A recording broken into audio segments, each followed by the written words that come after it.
Okay, welcome everybody to Wall Street Reporter's Next Super Stock, a live stream for July 28th. We are back with Reliq Health Tech, RHT in Toronto, RQHTF. Dr. Lisa Crossley. Lisa, welcome back. Thank you. Thanks for having me, Jack. Phenomenal news today. We're going to dive right into that. For anybody that's brand new to our program, I know it's shocking, but there are still people who might be watching this video for the first time at some point. Our goal is to bring you those stocks which have that 10x to 100x upside potential. Companies going after multi-billion-dollar opportunities. They're at a key inflection point, and there are multiple catalysts to ignite that massive increase in valuation. In the last 12 months, we've had already 8 of those stocks that have increased between 1,000, actually 1,200%, and as much as 5,000%. That's right, a 50. And that if Reliq is going to join that pantheon of 10 baggers plus. So, Lisa, let's dive into today's news. Big milestone.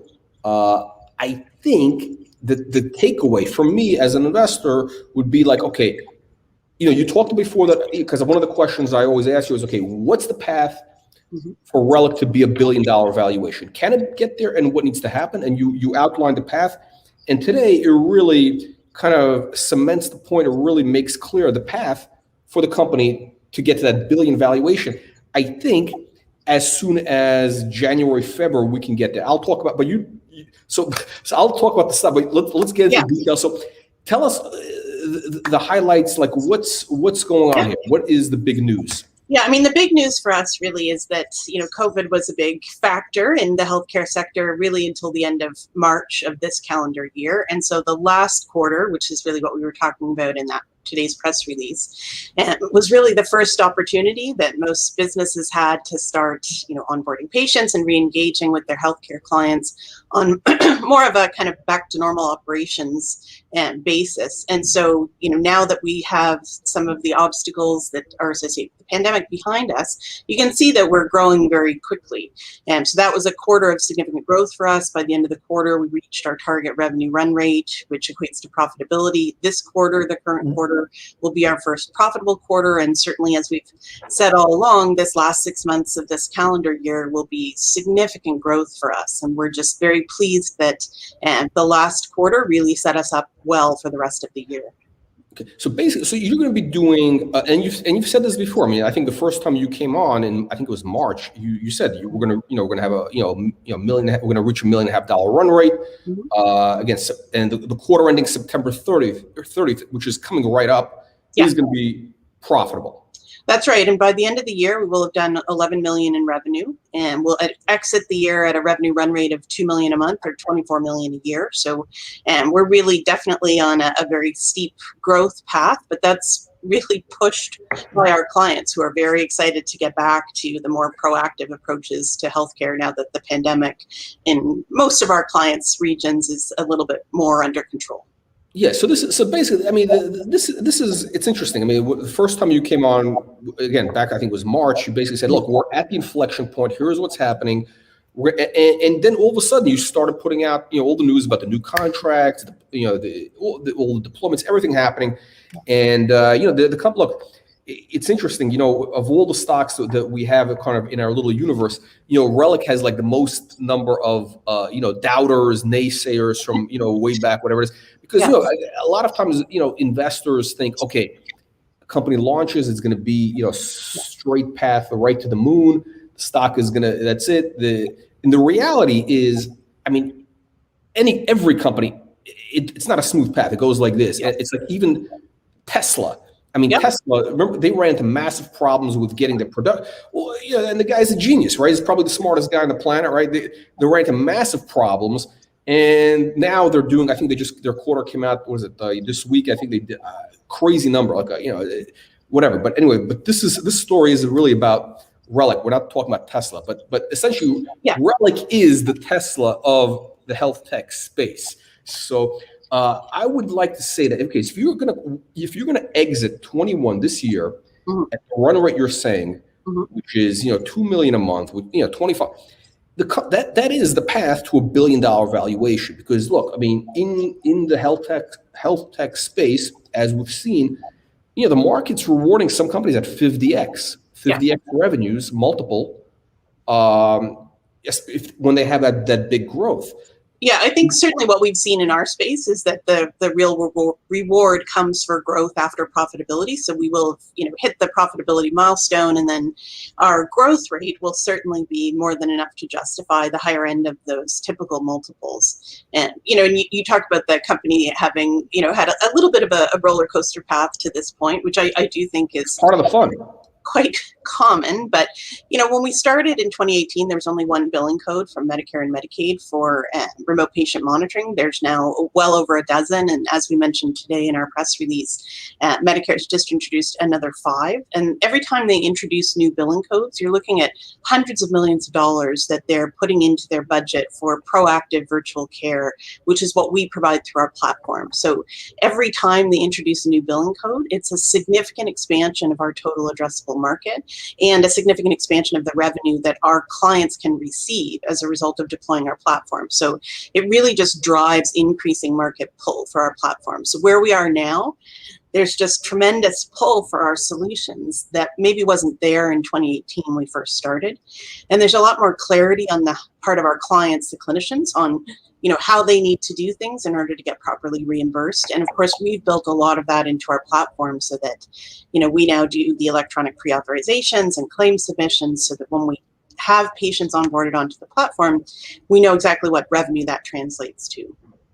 Okay, so it's very interesting because it's Medicare code. I think a lot of people don't understand it. I know it sounds very boring and what trivial. Like, I don't know, is this a decoder ring in a Cracker Jack box?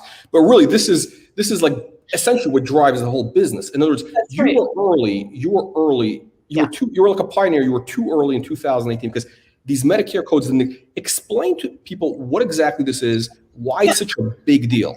Yeah, so essentially it's, if you had a private insurer and they would give you that, list of benefits that are covered, you get $300 for massages in a given year. Medicare and Medicaid provide insurance coverage for federally for people who are over 65, and Medicaid is a state-by-state program for patients who are living below the poverty level or have certain disabilities. And people who, qualify for both once they turn 65 are what we call dual listed. So they'll receive insurance from both of those providers. They receive, coverage for whatever those two payers decide they're going to cover. And so that really dictates, what businesses can charge and what services they can offer and expect the clinicians to actually adopt. Because the reality is, physicians are wonderful, healthcare providers are definitely altruistic, but to make a change to the way money is the motivator. I mean, they're not going to. Nothing's going to happen unless they're going to make money.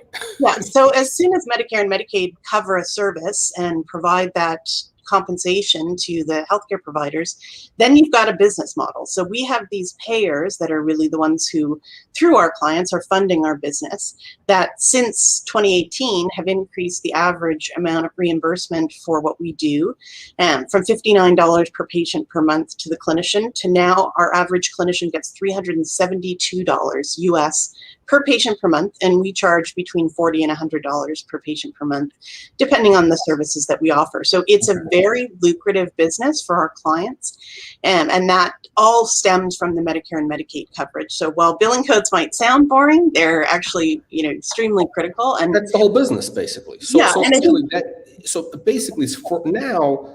So before, when you started, there really wasn't that much of an incentive for a doctor. I mean, look, what is the money is the ultimate motivator for any human action, right? So, when you started, there really wasn't anything to get these doctors to work. Now, if they're making, essentially $320 net per patient, right? Right. Mm-hmm. Yeah, and they have 100 patients. How many? Some of these guys have a lot of patients. Are there? The average physician will have at least 3,000 patients. At least 600 of those will usually qualify for our services. So okay, that's a lot of money. That's basically So if he's got 600 patients that can qualify at 300, that's a couple $1 million a year.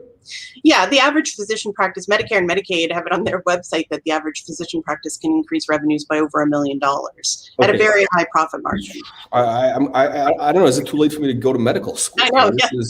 Okay, and basically this is essentially this is a great thing for doctors because look, they don't have to do any. It's essentially it's passive income. Essentially, it's like if they use our care management center, there's really almost nothing that they have to do. Their office will receive alerts if the patient's destabilized, and then the physician will typically call in a new prescription. So it's pretty minimal time outlay on the physician's part, but it is really helpful to the patient because our care management center or their provider will ensure that their care plan is updated every month, that, you know, if they start to destabilize, there's immediate intervention so that they don't end up with the complication that requires them to go to the hospital. So it's definitely a win-win. I mean, obviously the financial incentives for the clinicians are huge in making our business model successful, but you know, the motivation for us certainly, I mean, that's what's going to pull it forward. That positive health outcomes. Yeah, I mean, no, I mean, and we'll go. You know, I think what we're going to do today, the format today is, I think I'm just going to maybe we'll go to a couple of questions, and then we're going to go to your presentation where you're going to kind of walk everybody through the details, exactly what you do. You know, and we'll show the slides and everything. But so the takeaway is, the thing is working. Now you have these, because the U.S. government, essentially, the whole, the way the healthcare system works in the U.S. is essentially, all of a sudden, what's changed now is that is what's driving the business, what's basically pulling you, the business. Essentially, a doctor can make $1 million, $2 million a year signing up, you know, with your system. Yeah. You know, it's free money for these guys. I can't imagine any reason why, you know, they're not going to, you know, they're not going to be motivated. I mean, this is a big motivator, and of course, obviously, it does help the patients also. You know, let's you know, it's a win-win for everybody. The healthcare system, it'll drastically reduce spending for the payers overall because they'll prevent those really costly hospitalizations. And as we come out of COVID and hospitals start working through a backlog of elective procedures and cancer treatment and everything that was postponed due to COVID, the hospitals are really overloaded. And so I think part of the shift we've seen with Medicare and Medicaid, where they continue to double down on these virtual care services, is an awareness that for at least the next several years, hospitals are still going to be completely overwhelmed. And so we have to try to keep these super users of the system, the chronic disease patients, out of the hospital, because we just won't be able to manage. It'll be the same thing we had during COVID, where the hospitals are just completely overwhelmed. So I think there's a key role our business will play going forward in helping hospitals move through that recovery period from COVID. Okay, so that's another key point. So that's another driver, which is, so there's a couple of, all of a sudden you have drivers emerging now, which are going to be, you know, pushing the business forward, like these big trends. Before, the trend was against you, or there was no trend. Now everything is in your favor. The winds, you have these tailwinds coming.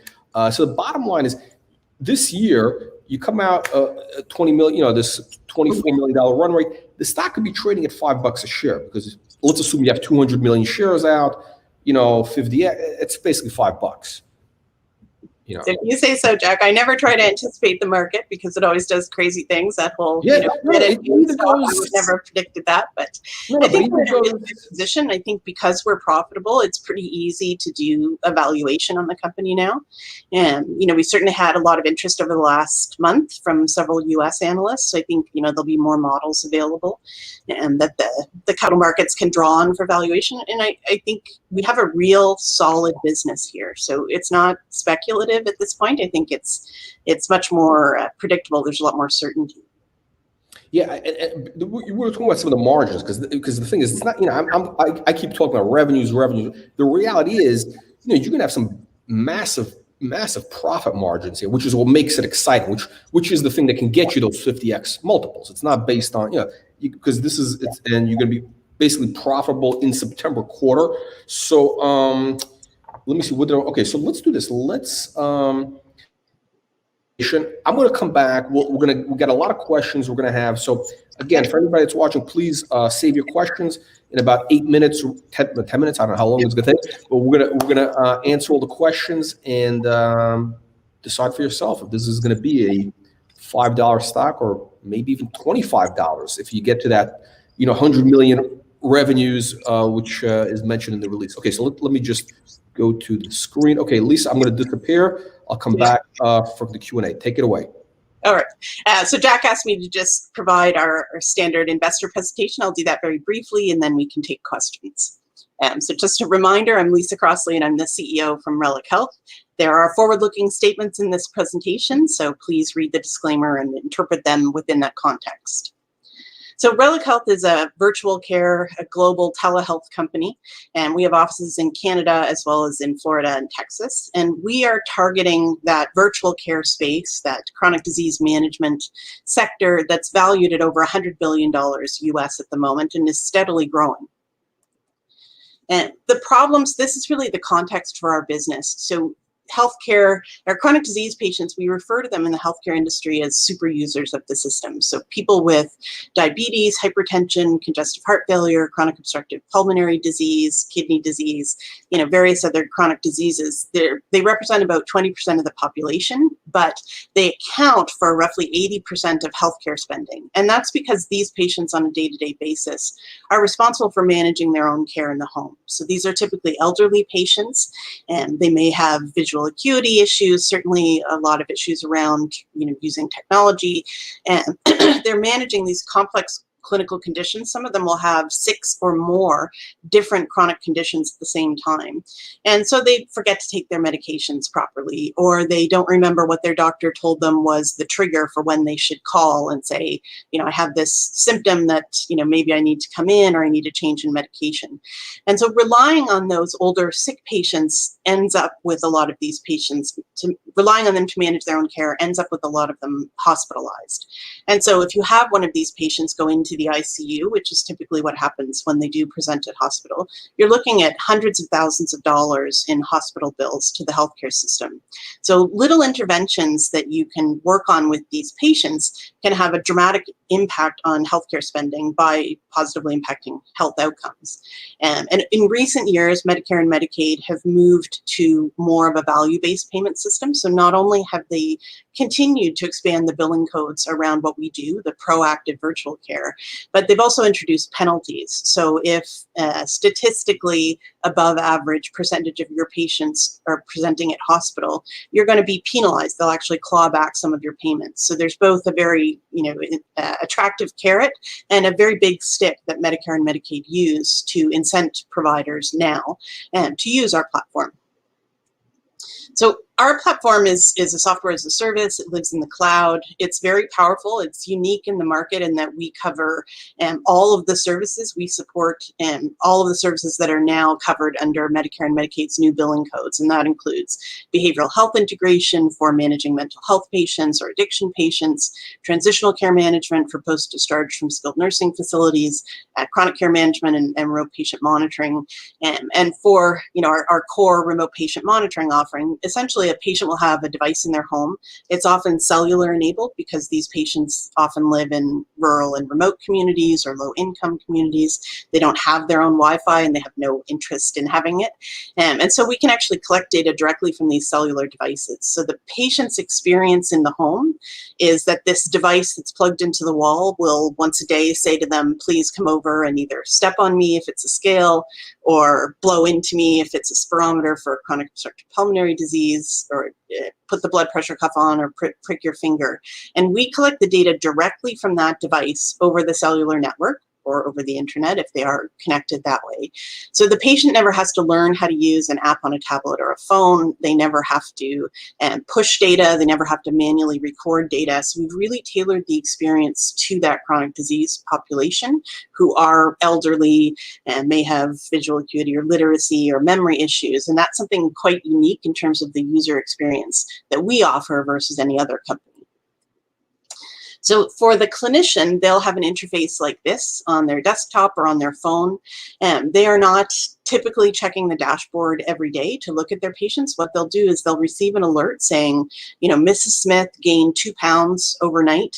In a congestive heart failure patient, we know that that indicates they're going into heart failure. And if the clinician calls in a new prescription for their diuretic, you can keep that patient healthy and at home. But if you leave that patient until they start to experience physical symptoms like chest pain or pressure or shortness of breath, then they're looking at an ICU stay and permanent damage to the heart. So a little intervention in the home, picking up on that small weight gain and having the physician titrate that diuretic medication has a dramatic impact. It can actually impact on things like survivability of a given episode. So definitely has a big impact on spending and on quality of life for these patients. It's a secure cloud-based platform. Our platform, we use best-in-class encryption, so we really are conscious of patient privacy and security. It's extremely scalable, so we can put millions of patients onto this platform and have everyone checking their data or data uploading simultaneously.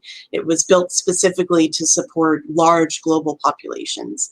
And it's very, very flexible. So we plug and play with 99% of the hardware that's out there. So, and not only will we connect to any glucometer or blood pressure cuff or scale or spirometer, we can also connect to the CPAP machines that sleep apnea patients use and the kidney dialysis machines that a kidney disease patient uses. And the reason that's important is because doctors hate having to go to more than one source for patient information. So really, no matter what the clinical indications are for your patients, our platform will work for them. And so you can go to one place and see all of the data on all of your patients. And physicians really appreciate that. Our revenue model and opportunity. So in the US, there are 37 million Medicare and Medicaid patients who qualify for remote patient monitoring. And they have 2 or more chronic diseases. That population is growing in size all the time as the overall population ages and grows. And as chronic diseases become more and more of a factor due to sedentary lifestyles and other things like that. So there's a huge patient population for us. And as you will have seen with our news this morning, that patient population continues to grow as Medicare and Medicaid introduce coverage for new conditions that weren't necessarily typically considered chronic diseases, and that might be, for example, asthma or chronic bronchitis or musculoskeletal issues, which is one of the new conditions that's covered under the billing codes that they recently announced. So it's a massive market. We charge between $25 and $100 per patient per month, but our average charge is $40 US per patient per month. That's paid by the clinicians, so the healthcare providers, and they bill Medicare and Medicaid, and they are operating at a profit when they bill Medicare and Medicaid after they've paid us. And that total market right now in the US for virtual care is valued at about $100 billion, but it's growing rapidly and every year. So the benefits of our platform, I think I've already touched on, the clinical benefits, keeping patients out of hospital, giving them better quality of life. But for physicians, our average client will generate an additional $372 per patient per month of revenue from Medicare and Medicaid when they deploy our platform. And we're charging between $40 and $100 typically to those clients per patient per month. So there's a very healthy profit margin on that revenue for the clinicians. And as over the last 3 years, Medicare and Medicaid have increased that reimbursement from an average of $60 to an average of $370, you can imagine that that has created tremendous pull for our platform in the market. And we get a lot of our business now just from referrals from clinician to clinician, which is a real sign that your business has legs. Your technology is something that clinicians actually like and are willing to use and willing to recommend to their friends and colleagues. So that's a huge factor in the success of a business in the healthcare industry, and we're certainly seeing a lot of those referrals now. Our growth forecast, so you've seen our press release from today, and we're getting a lot of traction, signing a lot of contracts. And just to clarify kind of how implementation works with our platform, so if you're a small client, an individual physician practice, or a home health agency, you'll probably want to put all of your patients on in the first month.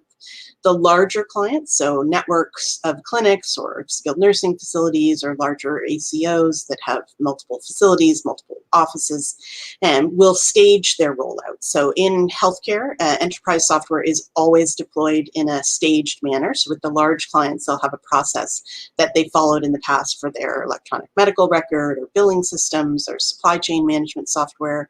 And so we'll follow that process, which is why we say we have 200,000 patients in our pipeline that we know will be onboarded within the next 24 months. That's because we have implementation plans with the various clients to get those patients on over that time frame. So, it's not a backlog where we're the limiting reagent or the bottleneck. It's the way that software is deployed in healthcare. Certainly, there's lots of opportunities for some of the more progressive large clients that we're talking to today as potential clients to come along and want to accelerate onboarding. Every client has its own kind of standard implementation process, and some of them seeing the significant financial opportunities will want to move faster than others. So I think there's a lot of potential upside in these forecasts. So, we've hit our profitability run rate in terms of revenue for this year, and we'll do 11 million in revenue this year and close the year with a run rate of approximately 2 million a month, so 24 million annualized. Next year, we certainly expect that 32 million will be a very attainable goal. I think there's certainly a significant potential upside there and in the future years around these revenue projections.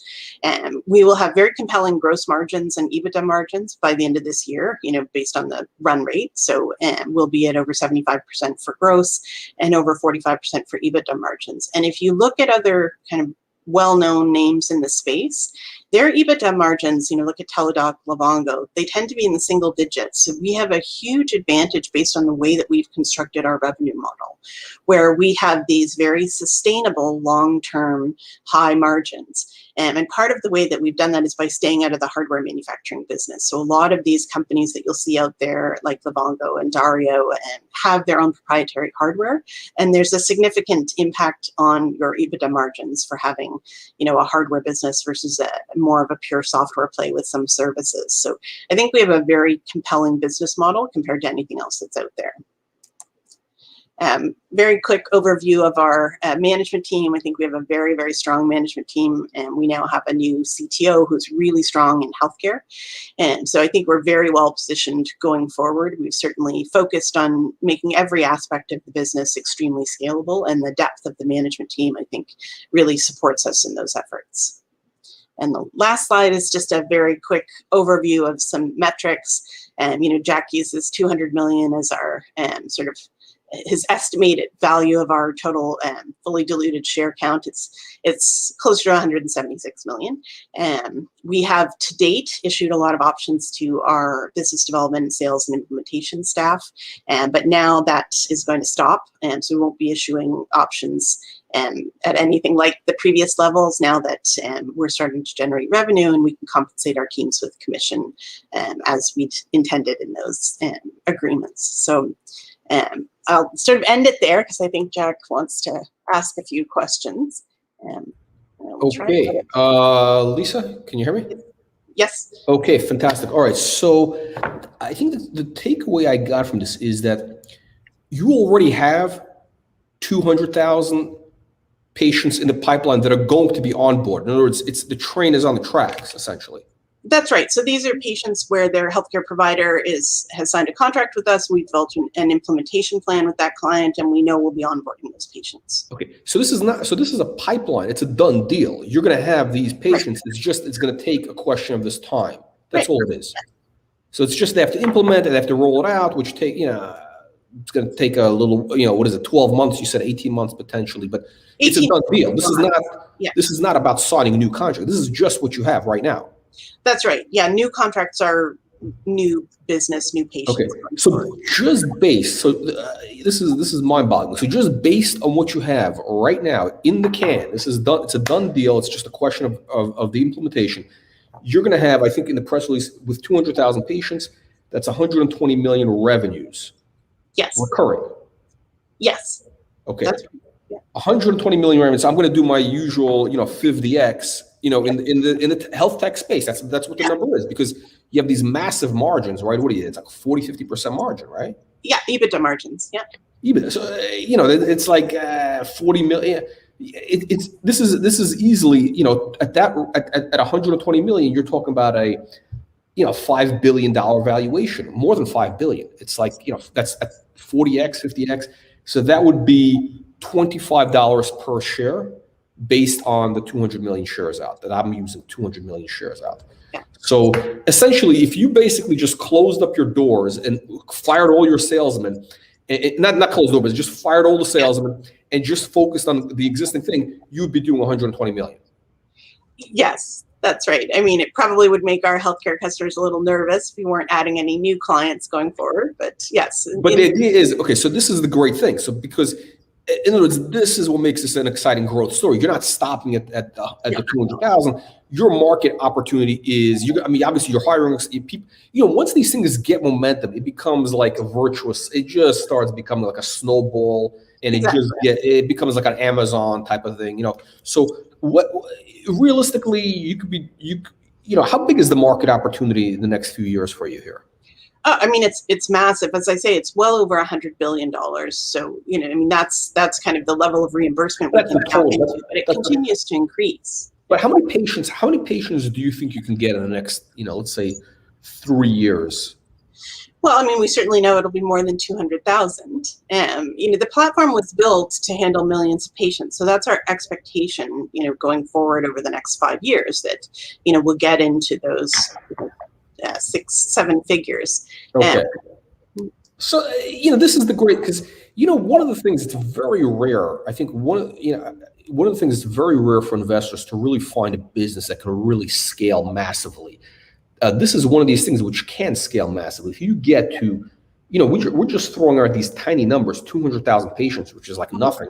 I mean, that's probably just the state of, I don't know, Louisiana or something is more than that potentially. Exactly. It's more than that. I mean, as I've said, the target Medicare and Medicaid population before the expanded billing codes was 37 million patients. So with the expanded billing codes, that's continued to grow. So, we're now looking between the private insurers and Medicare and Medicaid, there's well over 100 million patients who would qualify for virtual care through our platform using all of the new codes that have been introduced over the last 3 years. So it's a massive market. All else being equal, your model can scale to, let's say 5 million patients, at least 2 million patients easily in a few years. So that would be, I know these numbers sound crazy, but 2 million patients would be what? Let me see, am I doing my math correct? 2 million patients would be 1.2 billion revenues, right? That's 120. So roughly, so 1.2 billion. Now at that point, I don't think you're going to get a 50x. You might, but let's say 20 billion. I don't think it's going to matter. I think once you go into these crazy numbers, these things become irrelevant. I mean, if somebody's getting to the stock here at whatever 50, 60 cents, even $1, it's like free money. Okay, so bottom line is you already have these 200,000 patients. It's a done deal. It's a question of the implementation. I think the big question, I'm going to get into the audience questions. We have some people asking, so I'll just start with that. I think there's a lot of questions about the implementation. So I think people are asking, okay, we got these people, how come they're not all signed up right now? How come they're not all and also, are we going to get the onboarding? I'm using, how come all these people are not onboarded already? It's already Wednesday. How come, they haven't been onboarded yet? Yeah. So, as I say, with most of the large healthcare clients, I'll use an example. My last company, VitalHub, we had an implementation plan with the province of British Columbia, and it was a 5-year rollout. When they did their electronic medical record rollout, Cerner, it has a 20-year implementation plan. So healthcare providers as organizations, when they're larger, have defined processes they follow for implementing new software. And it's things like, we're going to start with 1 clinic. Once we've got that 1 clinic up and running, then the next quarter we might add the next 3 clinics. I think there's lots of potential for clients to choose to accelerate their implementation timelines as we show them that this is a much simpler deployment than your typical healthcare software. But right now, those are the implementation plans we have, and that's extremely common in healthcare. That's the standard approach with the larger clients, is they'll have their own implementation timelines, and those are the ones that they'll stick to. I think, certainly keep in mind, these are still relatively new billing codes. So I think as we move forward and healthcare in general gets more comfortable with the concept of reimbursement around these services, you'll start to see deployments happen faster and faster. But for right now, everyone's kind of still using that standard enterprise level software deployment timelines with the larger groups. But I think the big catalyst, again, I'm speaking purely about the stock. The big catalyst is this quarter, the September quarter, where which is going to be a profitable quarter, right? You're saying it's going to be a profitable quarter, $1.5 million run rate in the quarter. Once you have like institutional investors seeing that, they see, okay, The company has done it. Okay, they've turned profitable, and they have this pipeline already. It's in the bag, 200,000. That's worth 120 million in revenues when it's implemented. Once they're able to model, the revenues, all of a sudden they can extrapolate that, and that's when people, they start going crazy, and the stock can get, might even get ahead of itself. It doesn't have to be $5; it could be, $7-10, which is what happens. Either they get way too low, like what we saw a few months ago, or it's never fully valued. It's never like fully priced. Certainly we've heard a lot of feedback from the U.S. institutions that profitability was what they were waiting for, and it's definitely feedback I get from the analysts. So I do think hitting that milestone has been really key for us, and we'll see the impact of that over the next month and beyond. I want to answer one of the questions because it's related to what you were just saying.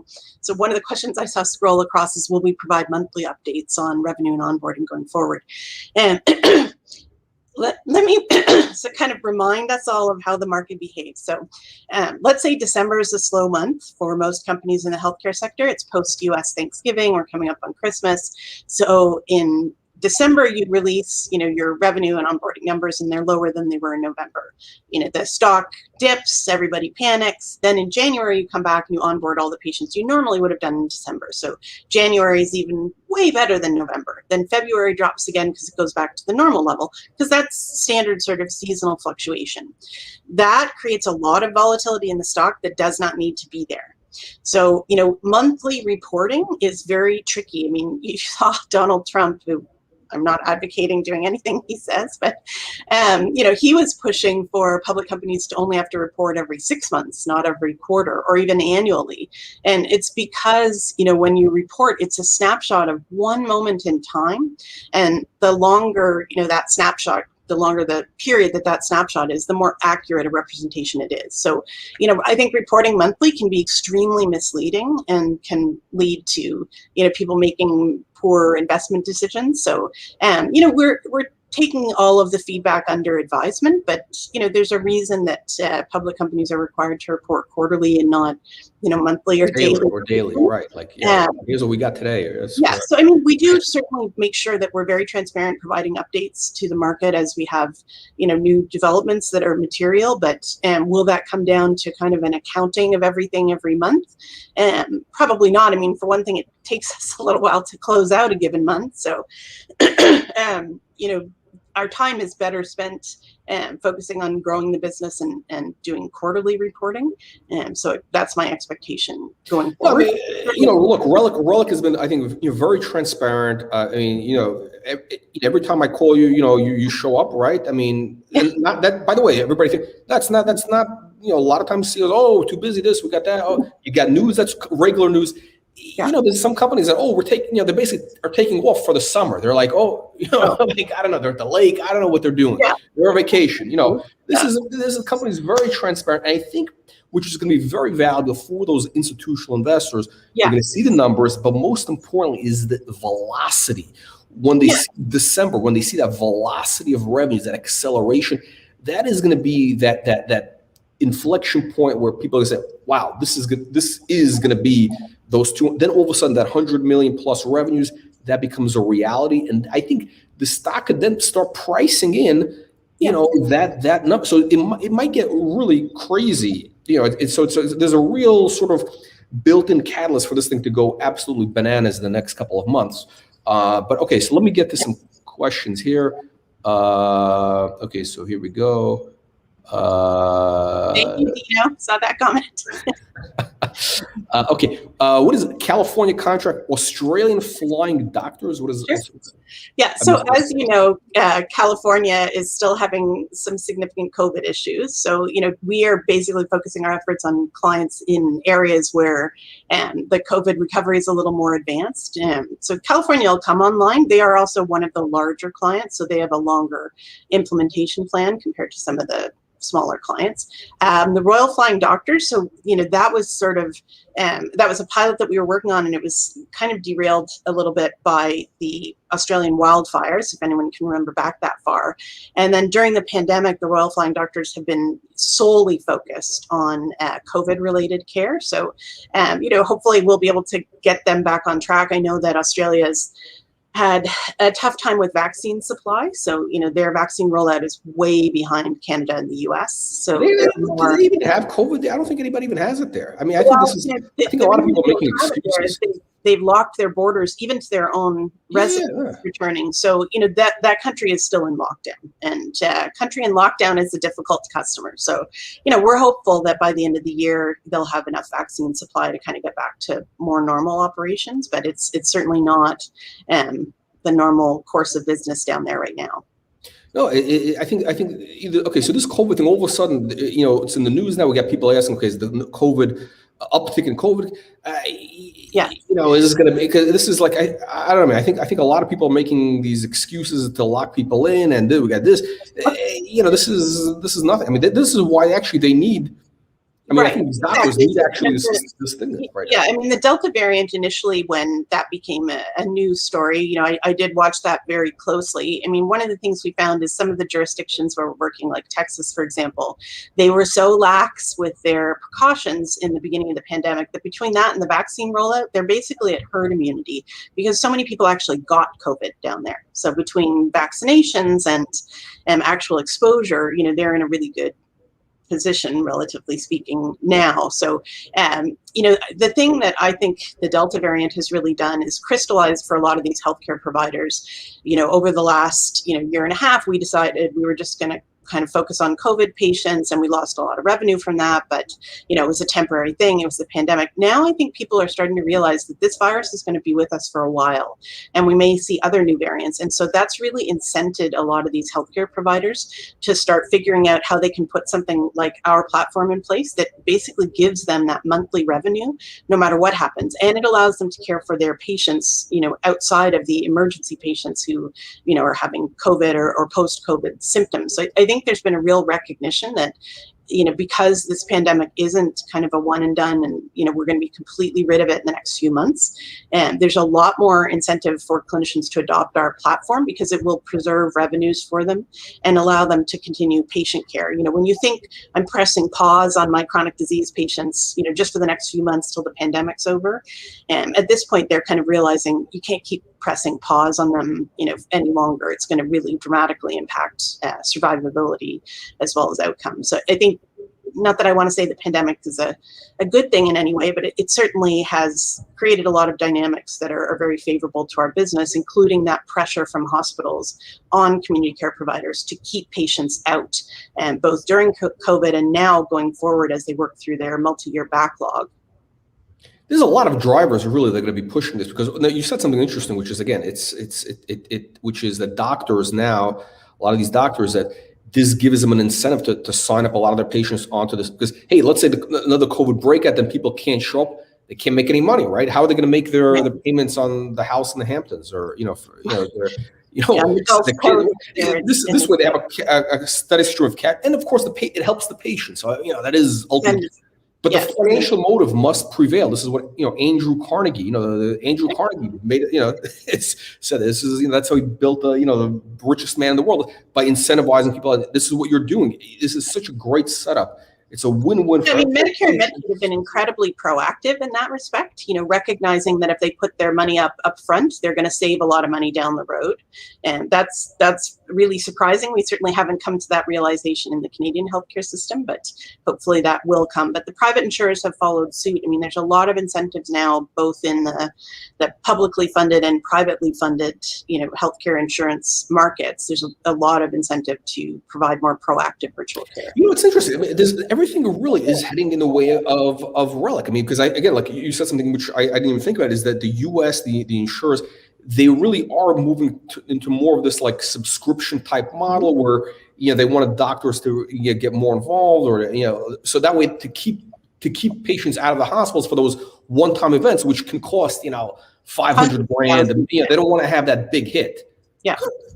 Yeah, especially for the private insurers, they really are very conscious of trying to avoid those more expensive interventions. Yeah, it's okay. So let's get to some audience questions here. Thank you for the info. How is what's happening in Puerto Rico? Puerto Rico is actually going very well, and we're quite pleased with some of the developments there. I think we'll have updates on that in a few weeks. But yeah, Puerto Rico has been very positive for us, and they're definitely moving forward. So that's nice to see. Okay. Great question from Viraj. What are the biggest challenges you see for Reliq over the coming years aside from COVID? Because so far you've had a lot of things have hit the company early on. What else can go wrong? What can go wrong between now and getting those 200,000 patients into the I mean, I would say at this stage, to be honest, we've really prepared for just about anything. We've weathered a lot of strange storms. We had, some significant issues with employees and fraud that we dealt with. We've had wildfires in Australia. We've had a global pandemic. So, we really do try to make sure that the business is de-risked from all perspectives. So, we've built a lot into the software platform. During COVID, we spent a lot of time making sure that our software platform is very, very scalable, and so that we can accommodate any level of growth. We've made changes, and I know people don't, necessarily like to see changes, but we make changes to, the management team and the internal team as needed. I think when a company grows as quickly as we are now and will be going forward, and you have to be able to make changes so that you have the skill sets that fit the phase you're in right now. So I think we're really well positioned now in terms of the team for that growth that we're anticipating. And I think it's really all about execution at this point. And a lot of, for any company to be wildly successful, like a Tesla or an Amazon, a lot of it comes down to serendipity. And for us, we're in the right place at the right time. The trends in terms of the payers are all very favorable to us. And the trends in terms of the population, the way it's aging and growing into more and more chronic disease, that's very favorable to us. And so, we've put ourselves in a position where, we're in the right place at the right time, but it's not an accident that we're there. We've been working really hard on this since 2016. And, we entered the market in late 2017, 2018. The market wasn't quite ready, but, we've continued to do the work. And I think, now we're very uniquely positioned to take advantage of the serendipity of these really positive market conditions. And as a result, I think, the business is going to do very well. No, you're making a very interesting point, which is, a lot of times in any kind of business, everything comes down to almost like a numbers game, right? Every business is going to run into either, positive events or negative events early, but everybody's going to have them, right? But sometimes, you get that lucky break on day one, and then you get, the bad news, a year late. Or you get all the bad stuff right up front. It's all front loaded, and then after that, it's smooth sailing, and then you go off to Mars or whatever. I think it's really, when I look at companies, I always look at what kind of adversity have they faced and how did they handle it. I think it's really important to know that you've got a battle-tested management team and company, so that whatever comes up, because nobody anticipated a global pandemic, you know that the company's going to be able to weather the storm and change, adapt very quickly, and make changes to the business model to keep going forward. A lot of companies in healthcare folded during the pandemic. So, for us, where our clients were hit really hard by COVID, for us to have survived that and now be in a position where we're growing really quickly, I think that's a real testament to the strength of the team, but also to, the value that we have to the market in terms of our platform. No, I mean, the stock is in a great position. I think, everybody has pretty much has given up on it. I mean, today everybody's coming out of the woodwork, but it's basically been like, anybody who would have sold already, they've been out of it. So essentially from here, it's almost like it can only go, it's only onwards and upwards from here. So again, but it comes down to execution. It really is. Exactly. At this point, it's purely an execution story. The model is there. Everything is there. Now it's just a question of executing, and that's what we're going to be looking forward to in the coming months. So with that said, what other kind of news flow can we expect to see between now and, let's say, September, next 30 days? Yeah, I mean, I think, we continue to, keep our heads down and execute not just on implementations, but also on business development and sales. So there'll certainly continue to be news. We are focusing now on some larger opportunities, and sometimes those take a little bit longer to convert, but we also continue to work with those smaller clients. So I think there'll be a good balance of news going forward. And certainly, I think there'll be ample opportunities to get updates from the company as we move forward, because there's just a lot going on.